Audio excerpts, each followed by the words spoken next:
Hello there, energy students. This is Dr. John Schragi, and I just wanted to walk you through a little bit about this journal article that I found.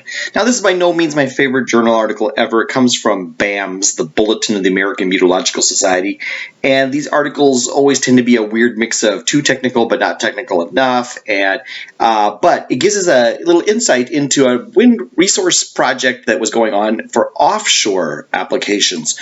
Which is really interesting. And so I don't expect you to read this entire journal article. That's not the point of this sort of thing. But I would recommend maybe reading like the introduction and a few details of like the captions of the figures and noticing like what equipment they're using and so on. Because most of what you're going to be doing in this with this paper is actually in the discussion 3. This is a project that involved a whole bunch of different meteorological instruments off Long Island, New York, and southern New England, in particular using this really cool meteorological mast. I don't know if it'll let me highlight it, but this cool thing down here that is Cape Wind, which is a meteorological mast offshore in off the coast of New England. And it also involved this very cool research aircraft.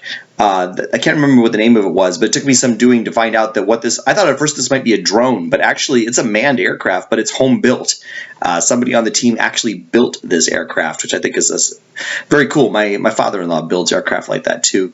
But anyway, so you'll get to see different things. Like, for example, this is the annual cycle of winds they've been seeing at that meteorological mast over the course of the months of the year. They could see the winds at different heights and so on in the range. You can see the wind roses, something we've gotten some experience with this semester.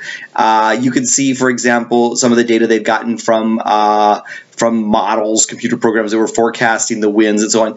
There are these tracks that show the movement of that aircraft on different days when they were running flight operations and so on.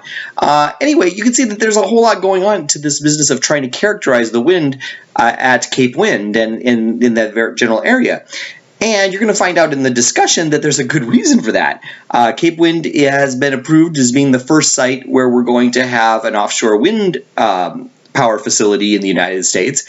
And there's a whole lot of pros and cons to that. And clearly somebody got some funding to do some pilot work of the different data sets that they'll need to operate it and so on.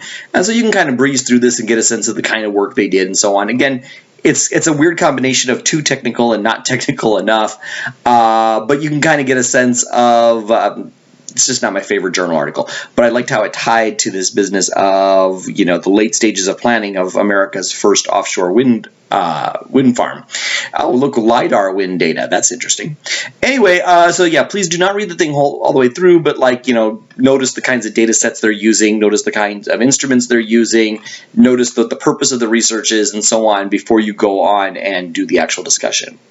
All right, that's really all I needed for you with this, and just flip through the thing and kind of get a sense of those sort of things and notice the instruments, notice what the mission was, and so on. And of course, please let me know if you have any questions.